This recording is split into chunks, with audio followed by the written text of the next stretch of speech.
Mudumalai, Bandipur, Wayanad together. And they gave money, and the money was divided up between the three states. And the nub of this is the wildlife wardens of the states get together once a year. They discuss how to spend the money, and they protect the protected areas better. But I think the concept is an incredibly important one, and this is a very good instance where they have one of the largest contiguous protected areas in the country. So that's about They 5,000 should go well beyond square it. kilometers. Yeah. And if you 5,000. include forests beyond that, even more, probably two major taxa here have become extinct, probably the cheetah and the nilgai of the large vertebrates. And this is something definitely one should build on. And the Western Ghats Eco Task Force report also tried to do that. That, of course, got consigned much more grandiloquently to the dustbin. But you're absolutely right. If India were to get something right, biosphere reserves would be a good place to start, and this is where it all began. But you know, many years on, the beginning is yet to seriously begin. No, but so are you suggesting we need a different form of institution that makes convergence much more possible to look at the biosphere in a holistic manner? We need something like that. Absolutely, and we need to go beyond this very fragmented model we have. Yes. The fragmenting was understandable when it happened, but that's our larger dilemma, going beyond the fragments, and this is a good place to begin. And is there around the country any example you can give where such convergence may have happened? I think we're still looking. Still looking. Okay, this might be a good time to actually get it done. Sridhar, I'll come to you now. Sridhar, as part of the Nature Conservation Foundation, has been working for many years in Annamalai and Valparai regions and has done a lot of ecological restoration, painstaking work over the years to restore landscapes to what they should be. Do you want to tell us a little first about the challenges of doing that? And what on earth keeps you, Divya, and others going for so many years doing this? I'll answer the second one first because Okay. it's easier. It's a bit like what Mr. Perumal Murugan said, that he really didn't know anything else except writing. So it's a bit like that. I don't know anything else except being a naturalist. I enjoy being out there, watching wildlife, nature, trees, and so on. So I think that's the core, and that's the motivation that keeps us going. The other question that you ask is also connected to what Mahesh just said. A place like Nilgiris is, the concept of a biosphere reserve, it brings in this idea that we have a highly transformed landscapes. There's urbanization, there is cultivation, there is all kinds of other things that have happened in and around us, alongside remnants of wild nature. Where we have the sholas, we have grasslands, we have Nilgiri tar, and so on, a range of wildlife. So I think when we talk of ecological restoration, I think places like Nilgiris, the Annamalais, they really bring out the need for everyone to engage with this. It's a huge landscape. Like Mahesh was saying, 3 wildlife wardens sitting around a table and saying, we can do this here in Bandipur, Mudumalai, and Wayanad will just not cut it. It's a much larger landscape. There's a lot out there even in these areas, which are completely modified for nearly 200 years. So that requires engagement of different kinds from people. An engagement that comes first with a sensitivity to that landscape. What is it that we have lost? What is it that we can keep? What is it that we can do better? How can we increase the diversity of life around us? Those kind of questions, I think that's what also motivates us. It's a challenge in any landscape as it is in the Nilgiris. But just give a very quick summary of what your success has been in Valparai, because I've been there and it's really quite remarkable. And also who supported this. I think it's important to know these people, like the 3 wonderful people on the stage, they work very hard, but it does require a lot of resources. It requires the community to come forward to support this work. So do you want to talk a little about what success you have had and what support you have got from the state and from philanthropy, etc.? Yeah. So I think, yesterday as I drove down here, I left my home, I drove through few kilometers of tea plantations, completely transformed landscape. 120 years ago, I would have been walking through rainforest, forget about driving. Passing through tea plantations, we entered a little patch of forest and where there was this troop of lion-tailed macaques. And so we stopped the car and we were watching them for a little while. And these monkeys moved along the road all the way down until they reached a spot where there were a few trees crossing the road. So they crossed the road and came to this side. And on this side, I was particularly happy because they walked over trees that we had planted about 17 years ago. That area was completely, overrun with weeds, and with a little bit of effort, nature itself sort of, you're basically supporting nature to recover. So most of the recovery happens on itself, and some we've helped through increasing that diversity. But it brought to fore, all the challenges in one place. The road itself, and how human development and intrusion into these areas affects wildlife. The landscape, which is transformed into large monocultures, which are owned by plantations. So our work has been to try and persuade these, not to see them as enemies, not to see these as problems, but as people that we need to engage with. So over many years, we worked with the tea and coffee plantation companies there to bring them on board, such that today many of them, Pari Agro, Tata Coffee, and several others, are actually protecting patches of forest that remain within the tea and coffee, and take up areas that we can restore in partnership with people like us. And a range of support has come, some from government, some from individual donors. Rohini has been a very generous donor for our work as well. And the support from the private landowners. They could see that there's something more can be done with the land. It doesn't have to be only viewed from a purely commercial perspective. There's a long way to go, but these are sort of glimmerings of hope, I would say, as to what is possible if one tries to engage with a wide set of people, and also at the cross-section of business, conservation, and the larger societal goals. So, yeah. Before I go to Supi, very quickly, I mean, it's a very educated audience, and I can guarantee that it's an audience that believes in conservation. But why is it so important, the work that you do? You're taking those small pockets within these plantations. I've seen the transformation over the years. It seems small, right? It's hard and small and slow. Why is it so important to continue to do this? Yeah, it is really small, and just to give you a sense, over 23 years, we've taken like 1 to few hectares a year. So it's just not even 100 hectares of area that we've taken up for forest restoration. And all the stuff that we've planted, more than 100,000 trees, it looks like a large number, but it's minuscule compared to the transformation of landscapes and loss of trees that we are seeing in many other parts of the world. But it's important to engage. And one thing where I would disagree with what Rohini is saying is that she said, you are doing this. I feel that it's not an individual effort, and it's not just even our team. There's so many people involved in it, even from the private, the companies, there are people from the Pari Kadar. Agro supports you a lot, Venki supports you a lot. Yes, and then there are Kadar tribals who've been a big support for us to learn about the forests, to work with them in the field, So we've learned a lot from this. It's actually, it's that kind of effort that's required, not, any one part of this group of people won't be able to do it. Yeah, collective action is the key. Yeah. That brings me to Supi, the ecological gardener. Is that what would you like to call yourself? So Supi is with the Gurukul Botanical Sanctuary, another absolute haven, not that far from here. And she's also been at it for years, since she was a student at Valley School or something. But tell the audience what you do, and what do you mean by this gardening effort, and how everybody in this room can join it? Well, there's a word that I'd like to connect gardening and writing, and which is culture.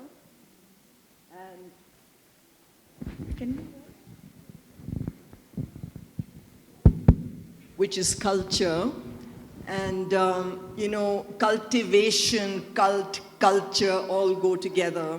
And Rohini, you have seen what can happen when a bunch of people with green thumbs start to work on the native flora, using traditional and modern sensibilities to actually bring back an extraordinary diversity of plants. So At my place, we have something like 2,000 native species under cultivation. And that's the equivalent of a heritage site like the Nilgiris. Please, we need help to support this, repository of species. And there's where people like Sridhar and I connect, is like, how do you bring the land back to life using sensibilities that is inherent in everybody? And Kerala in particular, not exclusively, but also further north in Karnataka, also in the northeast, everybody's got a banana tuber or a pepper vine or whatever. So it's in the sensibilities of the people. So what we're proposing at Gurukula and the wider ecological restoration network is that we use cultivation to rewild the landscape. And and there are many, many pathways to it, but you can actually work with native plants. You can bring back the land to a great diversity of life. And you can bring back butterflies and birds and lion-tailed macaques and bears and, little mosses. So we have 150 species of moss under cultivation.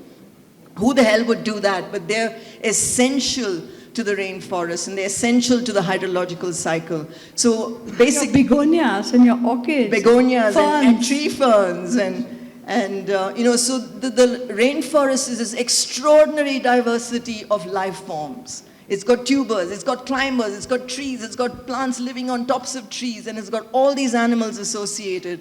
And it is a cultural engagement and a transformation in the wider landscape. And if you want a garden, please come and visit, Gurukula Botanical Sanctuary, and let's play with mosses and orchids and ferns and see how the land can come back to life. And snakes. So when we're walking through Gurukula, Supi says, "Oh, do you like snakes?" And she picks up one and gives it to me. I say, "Okay, now I do." So it's a marvelous place to go to, of course, as is their station in Valparai. But to broaden out a bit, Mahesh, 200 years of British rule and the way they looked at our forests was clearly, while they did tremendous amounts of recording of taxa and all that, and we have all these books and all these records of things, that's true. But it was an exploitative view. Is that changing enough? What 2 or 3 things more need to be done? Because literally our forests are shrinking. We have committed to increasing our forest cover, but with the pressure on our land, with our desire to achieve some phenomenal rate of GDP growth, the pressure is inevitable.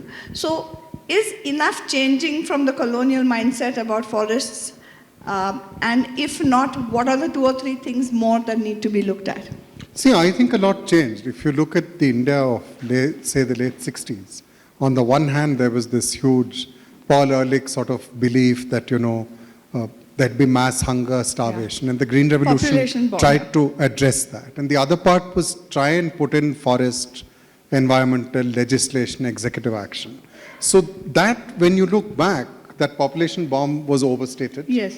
Both because there was a revolution in agriculture, which had attendant ecological problems, but there were also huge transformations in society. With one exception, India didn't go through this transition the way China did, through enormous stress being put on people and freedoms being taken away. But I think the other part, a lot of it, actually some of it got it right, because the acceleration in the Indian economy, 80s, 90s, 2000s, which many people here will have known we celebrate, one of the pluses in India is this legislative executive system tried to put in checks and balances. Right. So you have the Niyamgiri case where, a very major effort took place through civic action, through the courts, a very major attempt to stop bauxite mining. And I think I would give that as a very positive instance, the Forest Rights Act, Yes. which among other things, actually, for the first time, recognized scheduled tribe and other rights in the forest. They didn't have rights before that, particularly against dispossession. So if the land was taken away, you got compensation. You didn't have any right other than that. And the fact 3 million people have those land rights, to me, is a positive. The other is, of course, there were community rights, which have not quite taken off as they are, and that's where a lot of these ideas come in. So I would argue one difference is today that assault which is happening on that legislative, executive, protective system it would be a good idea to halt it. And I want to emphasize that assault is not only coming from one party, one leader, it has incredible political support across the spectrum. Because many of these controls are seen as stopping development. Yes. Somewhere there may need to be some adjustments, but that core idea is not invalid. But the other part is we need to encourage ways which connect to a much longer history before the British. You could not have had people living in these landscapes if we were simply destroying them. The renaturing of landscapes, keeping them cultivable, habitable, productive, there are long histories of that. Yes. So, when we went to school, since I'm a student of history, we had to cram lots of things. Whenever you said Vijayanagar, you'd say Battle of Talikota, all those bats hanging around, civilization collapsed. But everything didn't collapse. No. There are actually dry land, small check dams built 600 years ago, which are still working. And we also know that the history of Vijayanagar before that was more complicated. Kathy Morrison and others show there are wet and dry periods. People brought in new crops. They learned how to live with it. They renatured new trees and plants in the area. So we have a longer history of keeping habitats, landscapes, waterscapes productive and culturally live. We need to find out what were those and how do we adapt them in the modern world. We can't go back to that. That's not possible.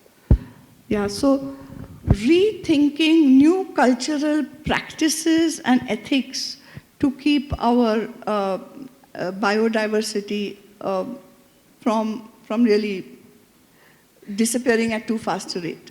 Yes. But how is it more about storytelling? I mean, how do you, the political thing seems to be that, yes, of course, we love animals, we love forests, we love, and that's the speak. But the policies that actually on the ground work, because of this push for development, inevitably come into conflict with those ideas. Is it about better storytelling? Yeah, so for instance, it's very interesting. I was struck, you asked forests. See, when we think conservation, we think forests. And I think in the 70s, it had to be done. Yes. There was the idea that forests ought to be cleared for a dam or for agriculture. But why don't we also think trees? Look at Tamil Nadu. I'm always very happy coming to the Coimbatore airport. You get off, the first thing you see is Nilgiri tar, not a real one, but in that luggage counter. Nilgiri tar is the state animal of Tamil Nadu. Great. I know we all love the Nilgiri tar, but hardly any Tamilian is ever going to say Nilgiri tar. There are very few of them. Look at the state tree. It's the Palmyra palm. What an incredible choice of a tree. 40-45% of India is semi-arid, 45% of Tamil Nadu is semi-arid. The Palmyra palm is not just a tree. It actually acts as a living fence. It provides a range of uses, and there is a fascinating set of microflora, fauna, small animals with it. Now, how do we keep the Palmyra palm as part of the landscape and keep it productive? In North India, Delhi, I know many people look at Delhi as a sinkhole and we're living in this bottom of air of poison, we're gasping for breath. Sure. But look at it another way. The 600 years of Delhi, these 1,000 years of building of the city, so much has been about planting and growing trees. Yes. And, the British did a lot of things wrong, but at least they planted lots of trees in New Delhi. But many Indian rulers built before that. Tees Hazari, which is known because politicians are produced in court and all of that, criminals, originally it was 30,000 strong mango orchard. Now, whether there were 30,000 or 29, I don't know. So the planting of trees in cities has been vital to keep them habitable. Anyone who knows the tropics knows that. Yes. So I think we have all these cultures of storytelling, the cultures of practice. And I mean, since the culinary has to come in, there's a lot of fascinating work on Bangalore, Seema Mandoli and Harini Nagendra. A lot of Bangalore working class areas have a murunka. Now, murunka is a tree which is a wonderful tree to grow. Any naturalist tell you it flowers, it gets bees and sunbirds. Householders hate it because kamli puchis come, but the fact is, it's a remarkable tree. It grows on its own. The murunka as well as the murunga kirai are very nutritious, but it's never planted by horticulturists. It's planted by householders. Yes. So we need to reorient how we think landscapes, bringing people in. Yeah. I think, Sridhar, you have a point of view on that, and so does Supi. How do we know what is the right thing to plant? Because in my garden right here, in the next small town of Kunur, I have some exotics which were there, and some are so beautiful that I can't resist replanting them. But then I'm trying to restore to Shola species, local species. How do we know? What is the best way to know how to plant? Because otherwise people say, let's plant 1 trillion trees. That may not solve the problem. Yeah. And then what about our grasslands? What about, so you want to talk a bit about that? A little bit, yes. In a sense, it connects some words that I'm picking up from what you're saying. You know, the word forests and the history that he just spoke about. Supi just used the word engagement. How do we engage with this question? It's a simple question. What kind of, life do I envision around me? And I don't like to make it too cut and dry as this is right, this is wrong. And it's like, Coetzee writes in one of his books, you don't want to split the world into the blessed and the damned. We have to live with both. This is, if you look around you, all the trees around here, almost none of them would have been here 200 years ago. But I like these trees too, junipers and eucalyptus, I have nothing against them. They have a place in our life as well. We cannot wish them away. But we can make space, more space, for the kinds of other diversity and native species and ecosystems that existed here. And I use the word ecosystem now rather than forests, because we have a range of different ecosystems that we need to consider. There are places that you can't have Nilgiri tar in forests. It's a grassland animal. Grasslands are equally important. The semi-arid vegetation is unique in itself. That's where you see the borassus palm, the palmyra palm. You will not have that growing in a rainforest, so you can't have rainforests everywhere. In Tamil, I would like to sort of flip back all the way to Sangam literature, where at least in Tamil Nadu, in literature, they looked at it as 5 landscapes. And the beauty of that is that they actually talk of species that are particular to each of those landscapes. So when they talk of the Nadal, they're talking of species along the coast. And when they're talking of the area we are familiar with is the Kurinji zone, which is the mountains and the wetter forests, and then there is Marudam and so on. So we can look all the way back to the Sangam period and say, okay, let's have a better understanding of our landscapes. Which we don't have to have the same classification as that. We can use modern knowledge and refine it. But let's look to that and say, let's have a better understanding of the landscape that we all live in, and then engage with the issue more deeply. Like she says, we hardly notice the 150 species of mosses that they are growing. You might have 20 species right here in the garden. How many of us know or even pause to look at them? So the minute we spend some time paying attention to nature around us, it doesn't matter where it's come from for the moment. It could be something planted by the British, it could be something planted by someone else here, but at least engage. Let's learn about nature around us. And I think that can help us, in a sense, help with conservation. But I think more importantly, it will help us. The only way I can put that is that if you spend time in an environment where you're more attuned to all the life around you, it'll make your life richer. So I think that's the first reason that I would say it's important to engage with this issue. And the benefits that follow, the conservation and so on, are sort of spin-offs of that, which can come later. And it requires deep engagement, it requires sustained engagement. It's not a one-off thing. It requires, long-term engagement. But it seems to give its own rewards along the way. Supi, you've been taking this message around the world, especially to young audiences. You want to talk a little bit about, how do we all know what to do better as gardeners of this precious planet? It's really about care, Rohini, and it's about nurturing. And I think that's why gardening is so powerful, because it also aligns with health, aligns with learning, care, and the participation of each of us brings about this beauty and diversity, and also obviously need. 700 million people need the land, but why should they be forced to work the land for another consumer base? They should be growing food for themselves also.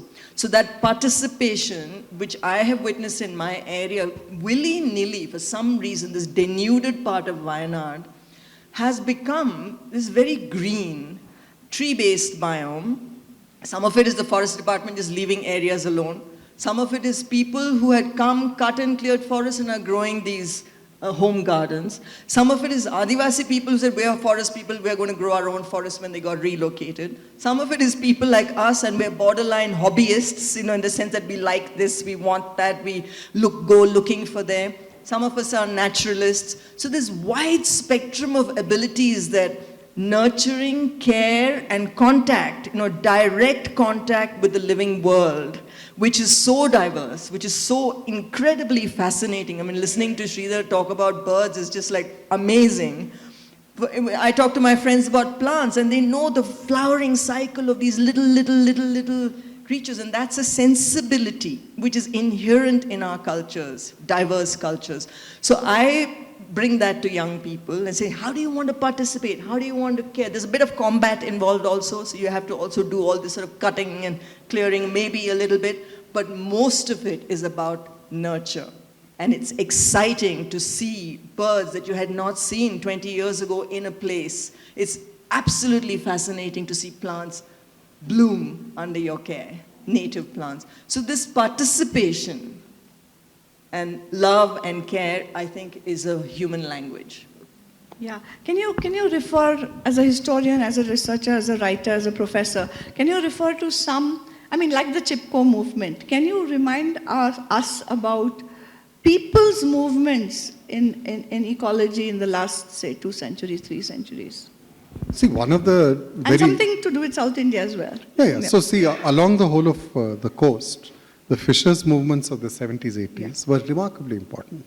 So my very distinguished colleague Divya Karnad, who's a proud Konkani living in Tamil Nadu, always recounts the story of how she and her friends who used to go to Stella Maris College had to endure misbehavior by men. And over time they realized the best thing is to tell some of the fisherwomen. They would stop the bus, take the guy off, and I know this is politically incorrect, really give him the thramming of a lifetime. And then they got to realize that these fisherwomen were from communities who had to struggle for many years because, they were not allowed to carry the fish basket on the state transport buses. People complained that it smells, which I find quite ridiculous because many of those people may also be customers for the fish. So then one of the major things the fishers movement took up was the right to transport the fish. And of course, there was a deal done. It has to be in a basket, you keep it covered and so on. And I think the fishers' movements brought about an enormous understanding that fishing communities have to be involved when you regulate the trawling activity. But in the long run, Divya's own work, several others have shown, you're not going to be able to protect, say, sharks or manata rays or turtles unless you involve all of these people. Government in no way can police them. I challenge you to find one person in government who can identify 10 species of sharks, whereas the people who catch them know what the sharks are. And I think a lot of this work, without idealizing, shows that there are very sophisticated ways in which these communities, who, by the way, have been negotiating markets for years. The selling is done by the women, the fishing by the men. It's very different in that sense. Yes. Now, how does one build up from there? That's the challenge now. The trawlers, there are now regulations. Fishers can't be pushed around so easily. So how do we create the spaces? And here there's a connection with what both of you are raising, which is when we look at the person who's fishing, or the person who's cultivating, or the person who's herding, one thing is common between them and all of us. They have to know the rate of debit and credit. They are all servicing loans. They are playing a game. So your question, why are they working the land like this, is not because they want to, because they don't have options. So the easy way out would be, hey, let's increase their income. How do you do that? Now, in this case, it's interesting. In much of the southwestern coast, much of the fish which is caught by small fishers is thrown away. It's bycatch. It doesn't have a market. Yes. So how do you develop a market for it? Second, how do they, as a group, have better facilities, access to credit? Yes. So how do we expand the ability of that small producer to not just raise incomes, but do it in a way that enhances the quality of that ecology which sustains them? The other is a very atypical example, but everyone in this room will relate to it. One of the great actors who died young, many of the great actors die young, was Smita Patil. And one of her remarkable roles was in the film Manthan.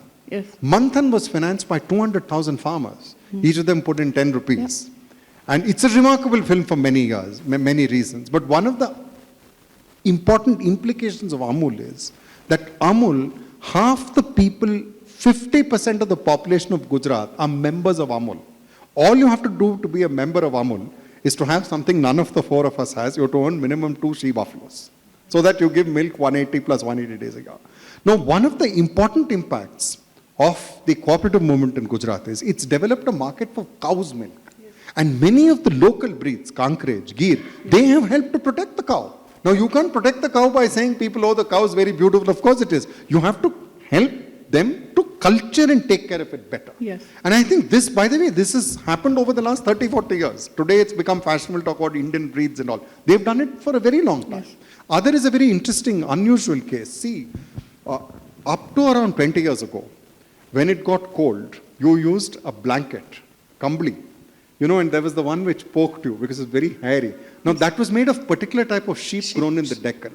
I just learned we have 80 varieties of sheep in this country. Many of those varieties were bred for this particular wool because the British Indian Army sourced them for the blankets. And the railways and the government. Yeah. Now, how does one look at those kind of shepherds? What are their issues? Yes. Because they would keep the breeds alive. For that, today, those rangelands are under threat. Yes. So I think we have to look at enhancing quality of lives of a lot of the small producers.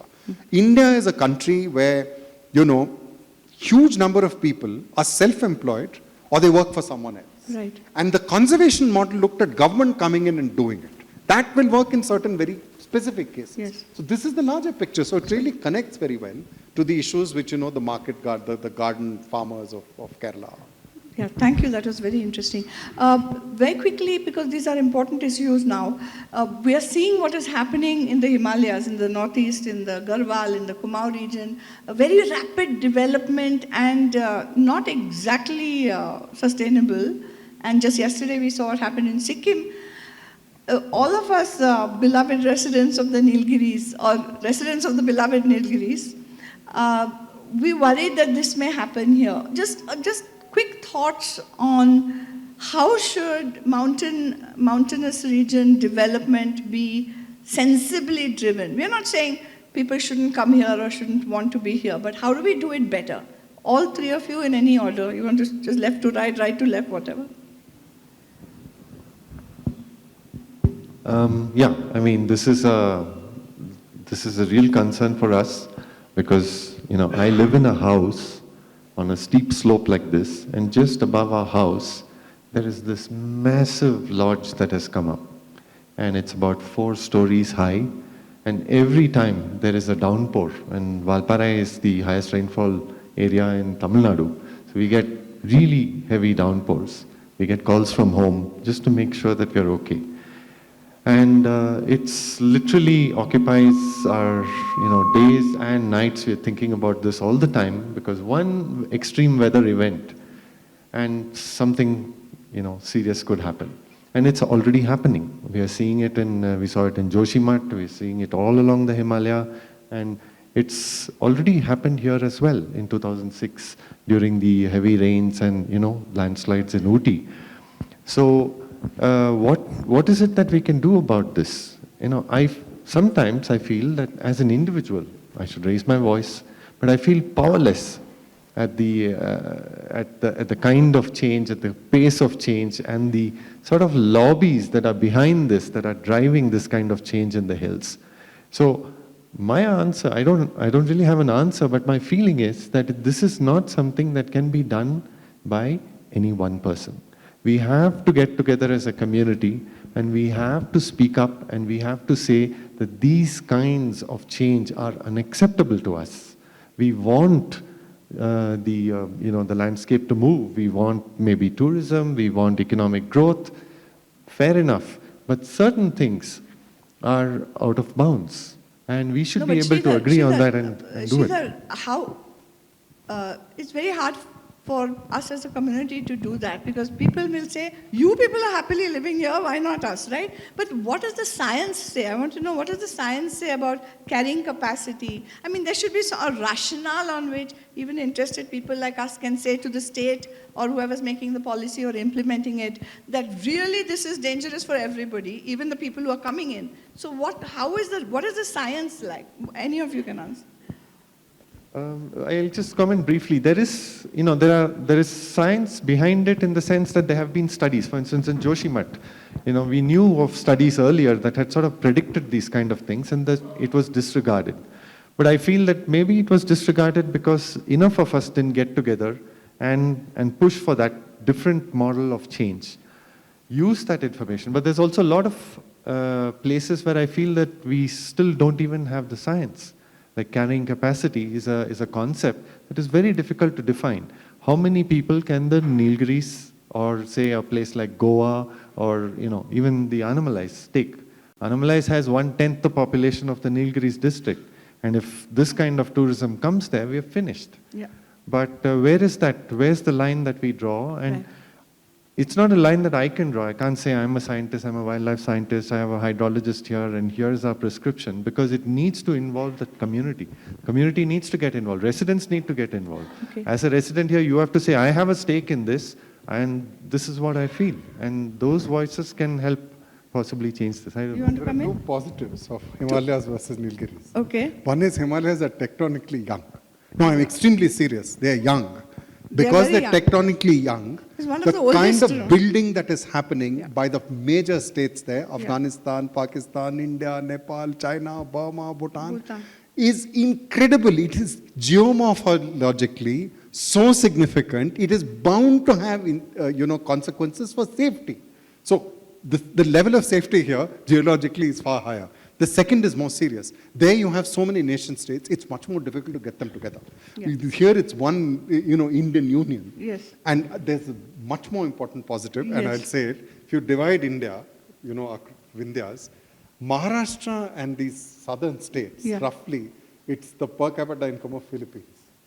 Compared to two large states in North India, which will remain nameless, one of which is around the level of Mali and the other level of Niger. Yes. Over here, the possibilities of doing things are better. Governments work better. There is a higher level, not just of literacy, but of, political education and awareness. Yeah. There is an enormous history of civic engagement. Women and many of these classes who engage in this, their level of rights, endowments are far better. So if there is a part of India where this could be beginning better, definitely South and Western India. And of course, Tamil Nadu, not parochial of me to say so, should show the way. If you look at among the larger states, it's a much more important model than the Kerala model, because Kerala, with all respect, is much smaller demographically. And Tamil Nadu, the disparities were enormous. Yeah, so when we look at a state like this, it is definitely possible for states like these to make that begin. Right. Supi? So carrying capacity, it's such a tricky question that because all of us, how many 200 people sitting in this room, we're being perfectly ecologically in balance. We're breathing in, breathing out. The trees are breathing in, breathing out. We're fine. We are not harming the environment. And so the choices that we make as a population, as a neighborhood, as a society, as a culture, those choices are obviously where, but even greater than that, I'm asking Mahesh, what is the carbon footprint of a warship, please? Before we talk about our personal changes, can I also have some information on what some of these big machineries like warships and fighter jets are doing on the ecological footprint? But also all the information technology we use. All the information, this looks so tiny, but its ecological footprint is so high. So to equate our actions to that of something else. But again, I go to education, that the young really need hard skills in resilience and in learning the biodiversity of our landscapes. We need to work as neighborhoods and communities so that we protect at least this, and then we move forward. And I am very curious if the Kerala labor manual, for instance, it has milking, it has plantation, it has this, it has that. Why doesn't it have ecosystem gardening or diverse cultivation as a rated thing whereby people actually get of good income if you can identify 100 species of plants, your value as a gardener is that much higher. You know, for cow milking, actually, it's rated. You know, so if you look at the Kerala Labor Manual, every action on the land is rated. And we are paying people to do this and to do that, to do weeding, to do tree climbing, to pruning, etc. Why are we not paying people for sensibilities in biodiversity who then use that sensibility to create more biodiversity, which can include bears, Yes. which can include elephants, which can include mosses? That sensibility should be valued, and it's there in our people. So I have two questions before we have to open it up to the audience, who I'm sure is going to engage very enthusiastically. And since we, as you said, bears and looked at me as though I produced them, some people know that a bear entered my house, our house, last week and dropped in again day before yesterday. And so it brought to my mind this whole question of increasing human-animal conflict in this region. How many of you have had slightly wild encounters over here? Hands up, please. There you go. Karthik, I hope you're watching. My question to all of you, and then since I have one more question, which is also important, can you all answer briefly? And you can also tell us your worst wildlife encounter to make it interesting. But what should we do? How should we tackle this? Since you asked about the British, one of the very important innovations from the 1870s, which went on for many years, is huge rewards for killing dangerous beasts. And people know about tigers, leopards, but bears were among them. So you got awards if you killed a bear, a she-bear, a cub. So the idea was to wipe the animals out. Now, they didn't succeed. Now, obviously, that is only one way to deal with it. You wipe them out everywhere and keep them together. But the reality is these animals walk. Yes. They are not going to observe human-made borders. No. And one of the positives, I know the bear came into the room and fortunately no one got hurt, is that because of many years of no hunting, the behavior of some of the animals will also change. And I think, you know, the longest instance of this with a large animal in studies is the lions of Gir. The last authorized hunt was in the 50s. From the 60s and 70s, you could go to a lion show in the Gir. And I have sat as a 10, 12-year-old, a lion, roughly where that camera is, and there were people and they were shouting, Kem cho saruche, shh, taking, you know, photos of these lions. And this lion was sitting there happily eating a meal, and then we got in and we went off. But this is a very serious question, and I think we need to understand more about the behavior of the animals. How to avoid them and them avoid us, and minimize the damage. And this has a very, very serious human dimension. So many years ago, scholars like these and practitioners, I am a student of history, by the way. I just write and teach. I don't do very much else. We sat in this elephant task force report, and it was horrifying. 100, 150 elephants are killed every year. Most are killed by farmers and laborers protecting their crops. But at that time, 400 people were being killed by elephants every year. The figure now is 600. So you divide that per week.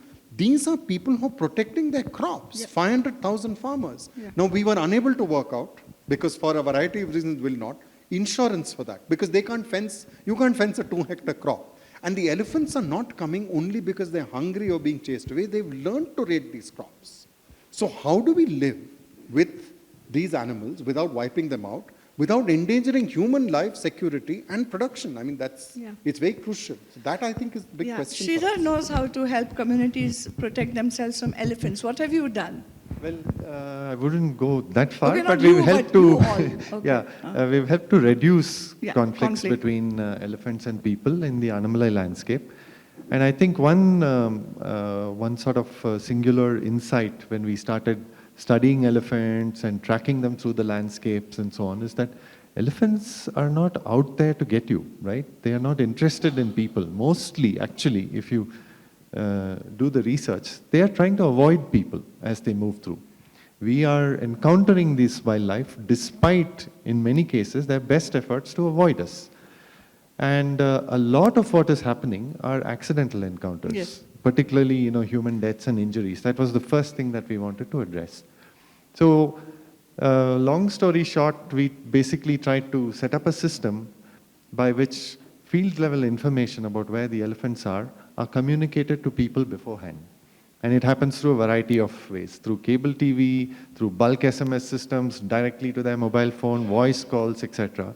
So people in the tea estates know that elephants are here, this is just for your information, and You can go about your daily work with that precaution in mind. That itself helped to bring down human deaths, damage to buildings, and people could change the way they operated in the landscape, leaving space for wildlife. But it also brought to fore another issue. People often say it's a problem animal. They used to label these elephants as rogues, as bulls, as coming to trample people, etc. And we realized that it's actually not a problem animal. Very often it's a problem location. So a lot of human deaths occurred because people didn't have attached toilets in their home. They would have to go out, and that's when they ran into elephants, especially at night. So if you can deliver benefits at that location that addresses this, that will have a spin-off effect that's positive both to people and to elephants. And we have to find all of this on a species-by-species case, because and every animal is different. This is the work of civil society? Is civil society institutions? Of course, the state will do a bit. It can't do everything. So civil society institutions should innovate ways where people like us can be more in coexistence. Yes. Is that what you would... Land, the people living on the land, civil society institutions and government working together, I think is the only way to make it work. And it has to be species by species. This will not work for sloth bears. No. Yeah, and it may not work for monkeys. It won't work for monkeys and bear, yes. Subi, what should we all do, and what is your worst encounter in the wild? Oh. How much time do you have? Is that what you're going to say? No, which is your worst? I'll flip the sequence.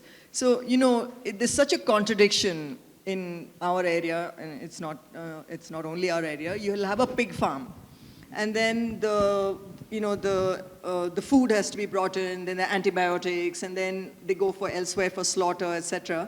Meanwhile, the same farmer has a problem with wild boar.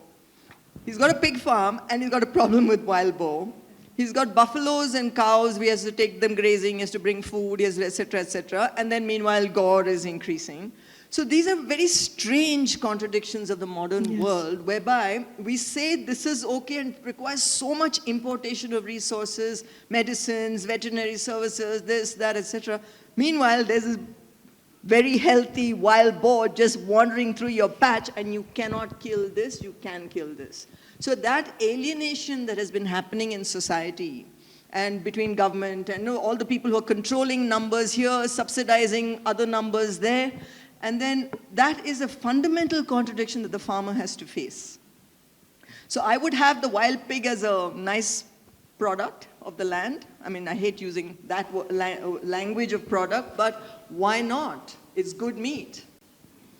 Why not live together? If you can harvest a plant, what is more ethical about harvesting a plant than hunting? Plants are living beings. If you've lived with plants and worked with plants like we have, they are sacred. But you go and pick them, you can cut a tree, but you can't hunt a pig. So these fundamental contradictions have to be addressed at a neighborhood, cultural level, where we say, look, we are going to regulate this like this. And the second thing I would say is that, the wildlife encounters that are negative are so few compared to the extraordinary, encounters, our sensibilities, our imaginations, our poetry, our music, that has come from elephants and, lions and tigers and little creatures. So for me, the worst encounter I've had is with a poison tree.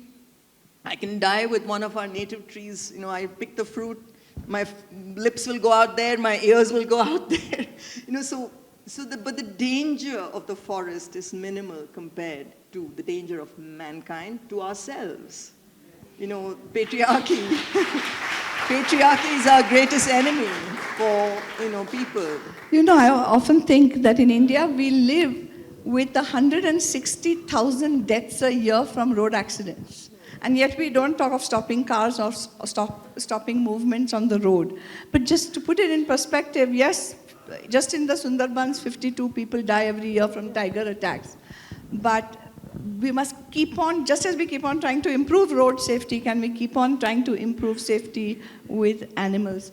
You want us to open it to the audience? Yes. I had just one very quick thing in Assam, because it's important for all of us. In this biosphere, what do you think, what is and what should be the future of agriculture and plantations? But you'll have to be brief, because otherwise she's going to interfere. Just two Well, important points without...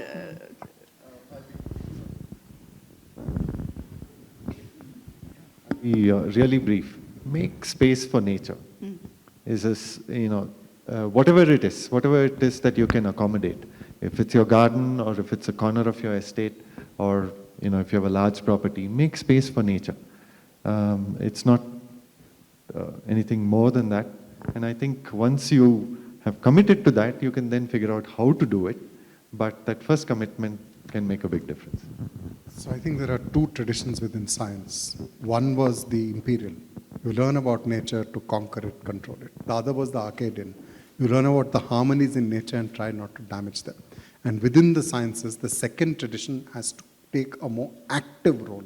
You said Arcadian. Arcadian. Arcadian. Well, they wanted to leave it all alone. I'm just harmony. Let's say harmony versus conquest versus harmony. So in the one you said there's no order. Humans are imposing the order. This is within the sciences, by the way. It's there in different branches of knowledge.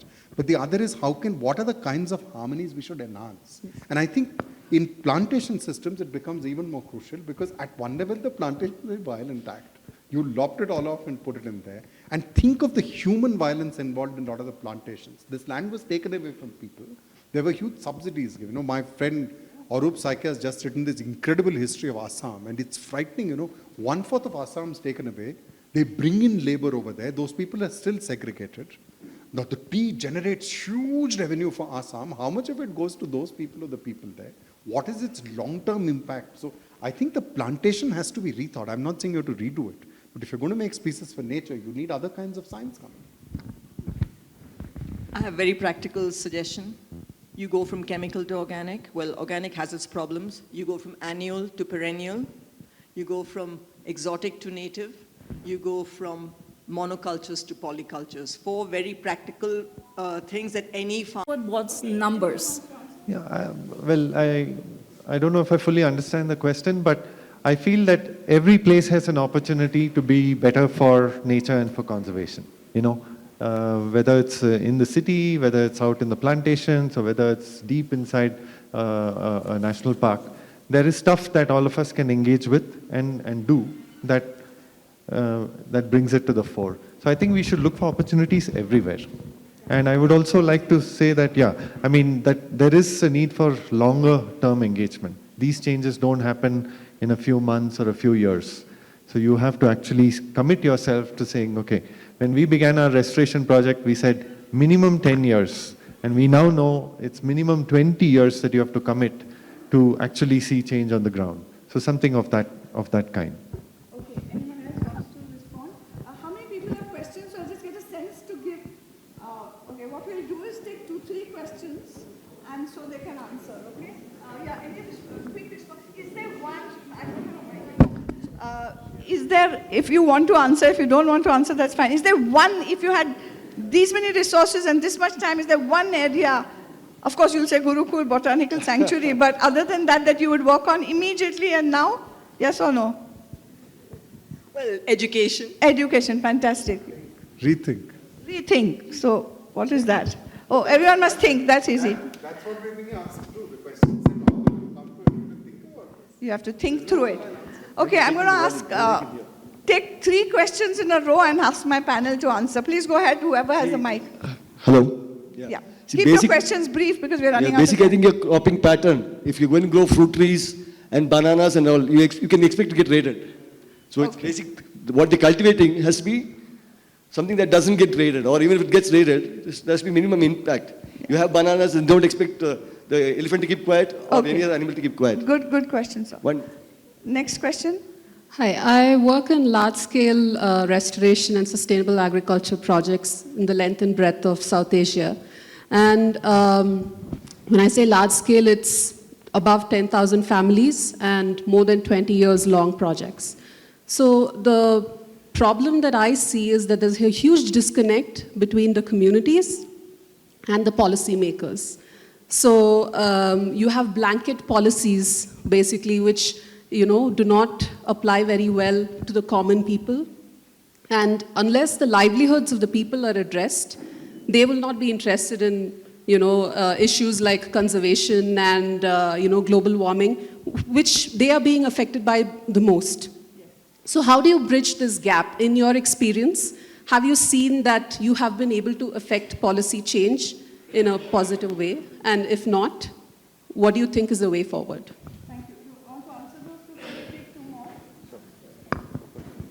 So I feel that, climate change is an abstraction for most people, but everybody can connect with health, and everybody can connect with water. Everybody can connect with self-sufficiency and subsistence and having eggs in many baskets. Everybody can connect with the land improving in fertility over time. So I feel like many of the local issues should be dealt with at this level of human health, land health, societal health. Anything on cropping patterns?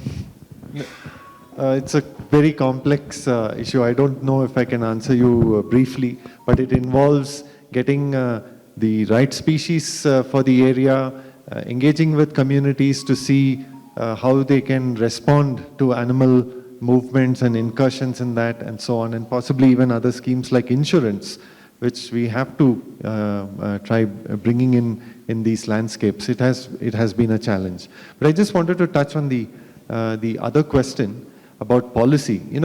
We've had some limited success in engaging with policy in terms of bringing about certain changes. But there are other areas. For instance, the very common thing that all of you will be familiar with is India should have 33% forest cover policy. Almost most states also now have that as a policy. And the way it percolates down to the ground is completely, absurd. And we also, I come back to that 10,000 families that you said you're working with. Most of the policies, in the way they are envisioned as being implemented, is often top-down. And we don't give a chance for people to engage in that transformation. So it has to come from bottom up. A word that Mahesh used when he was talking about something else, ability.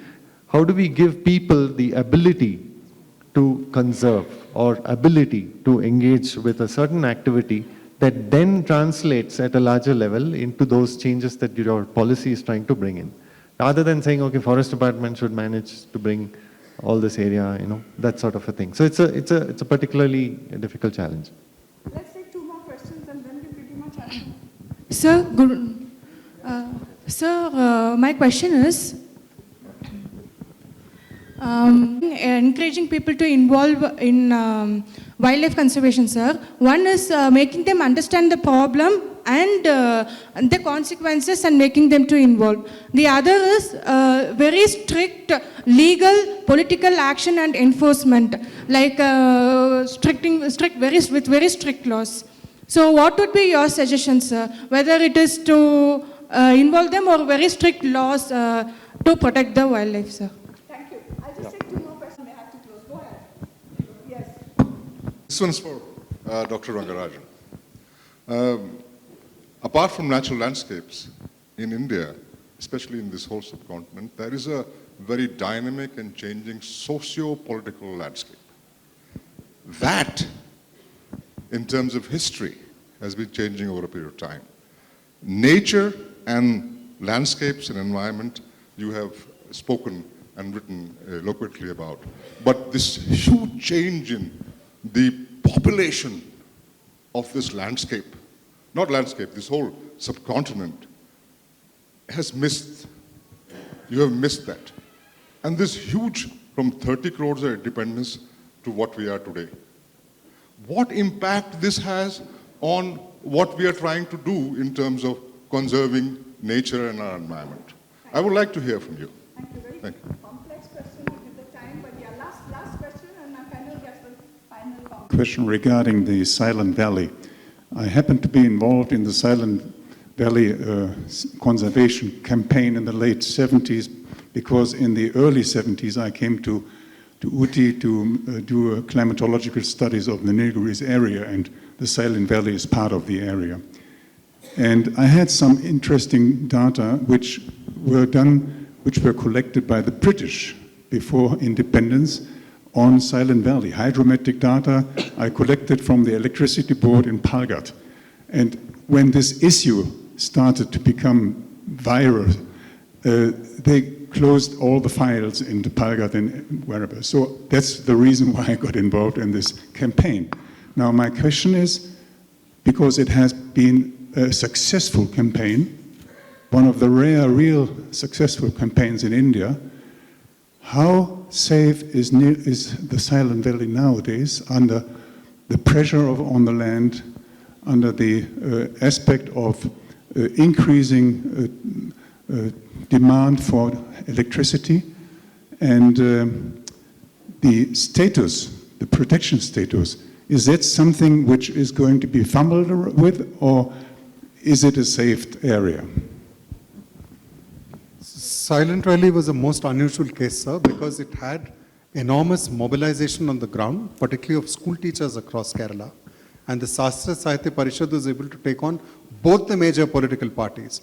You know, the Silent Valley Act, which was passed by the legislature, the only other act unanimously passed by that legislature in its lifetime was to increase the salary of the MLAs. I'm really serious. Despite that, it stopped. And I think their political leadership was very important, and Mrs. Gandhi played a very critical role. So there was a combination.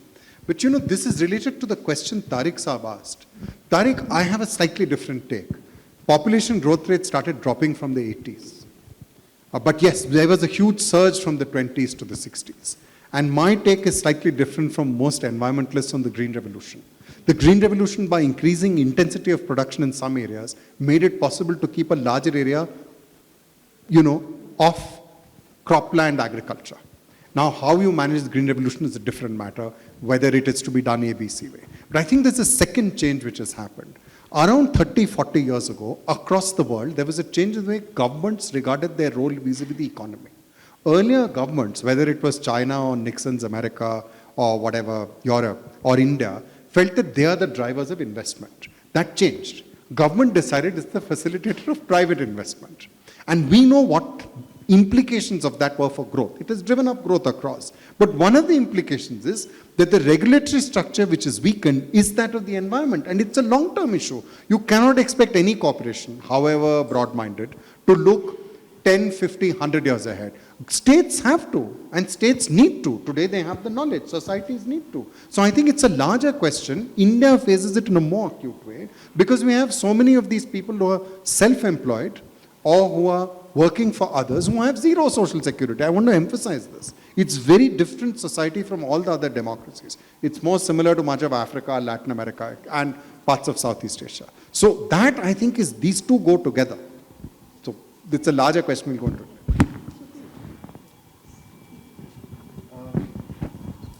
I can just come in on the other question about whether you should have strict protection and sort of action against people who harm the environment versus something different. I think we need something different because by and large you have to involve people in conservation, and strict measures, coercive measures, they may have a very limited role. You may want to prevent certain kinds of cruelty, certain kinds of egregious damage to natural areas. They may have a small role there, but by and large, if you're trying to constantly push people away and say that, you know, that's the only way we can protect nature, it's not going to work. We have to involve people and we have to work with people and find more participatory ways of doing this.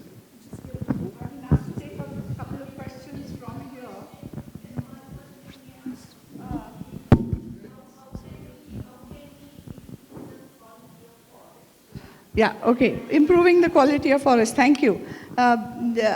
Also, are the rich of this country a massive problem for conservation? Anybody? Supi? Are the rich of the country to blame? Me included. I blame the military. I blame the military. Blame the military, wonderful. I don't, you can't blame anyone, yeah. I think we should get past the rich poor thing. Of course, anyone whose income is higher is going to have a massively larger indirect environmental footprint.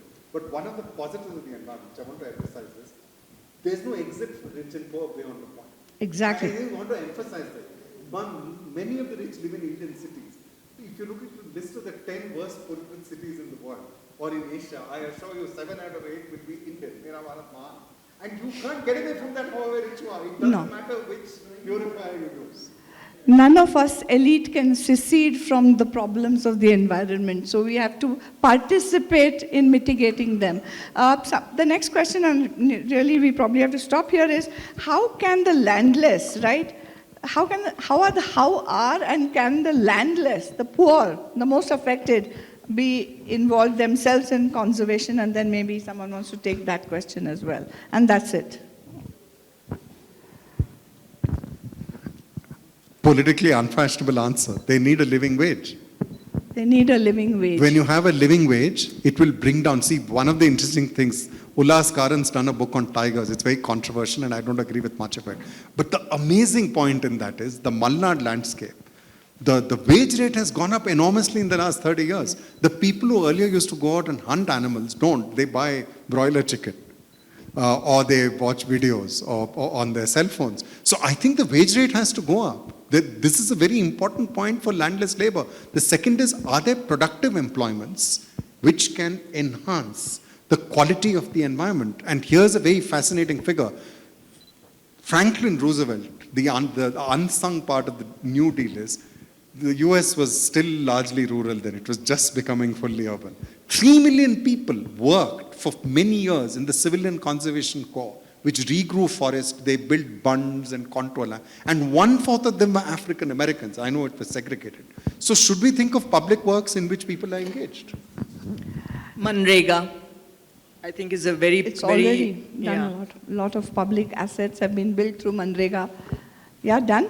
So I'm just going to end this panel here with a thank you to the audience and of course the organizers. But I just want us all to reflect on this one thing I've been thinking of recently.